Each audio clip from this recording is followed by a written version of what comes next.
nervousness in worship leading. How do you counteract that? If you're playing an instrument or you're singing. Number one, don't stay trapped up into the music. You want to have fun. That's why memorizing the music is a helpful tool, because then you begin to understand where the song is, where you're going, you know what words are coming up, and you don't have to think about it. Because sometimes the little things like memorizing music, knowing where you are in the music, the band, and the PowerPoint, and then the people, all these things add to stress and add to tension. And that just multiplies the factor for you to, as a result, be a nervous Nelly when you're trying to lead worship or sing. And also, just keep in mind this too, that you want to engage the congregation as a whole. It doesn't mean that you have to barrel stare them into the eye either. So what I do, like typically, when I see the congregation, it's just like public speaking. You can, if you're comfortable making eye contact, do that, because it does work. But you don't stare at them long. You just kind of make the rounds, but again, you're leading worship and you're worshiping.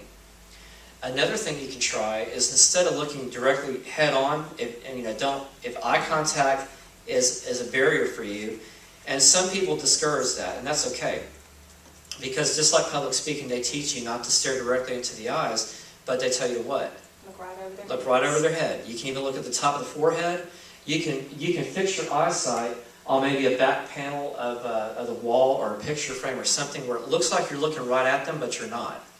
And just to stare just slightly over the top of the head, that will keep you engaging them without staring right directly into their eyes. You want to be you, number one. People can tell a fake a mile away. When I speak at conferences or I teach worship teams, I just try to be who I am, Branon.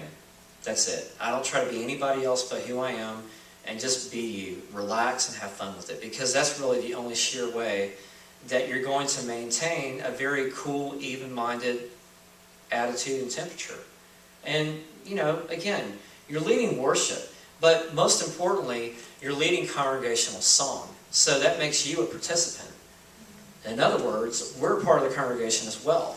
So just picture yourself as like maybe you're right out with the congregation, and there you are singing along or playing along with them. Just one family, because that's essentially what we're doing anyway. This is not an us versus them kind of thing.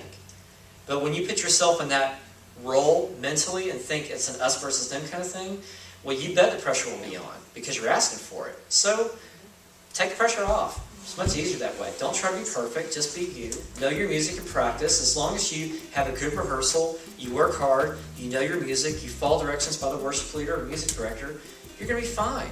So then by the time Sunday comes and you're leading worship, man, it's more like you take the hands off the steering wheel and let God drive. Just let Him take control. You've already done the hard work. You don't have to bury your head in music and bury your head in the microphone or whatever to make things happen, because then you're distracted and you're taken away from the pure essence of worship anyway. People know it when they watch you lead worship. And no longer is it going to be fun for you. And if it's not fun for you, think it's going to be fun for them? No. So make it fun for you. Have fun with it. Relax.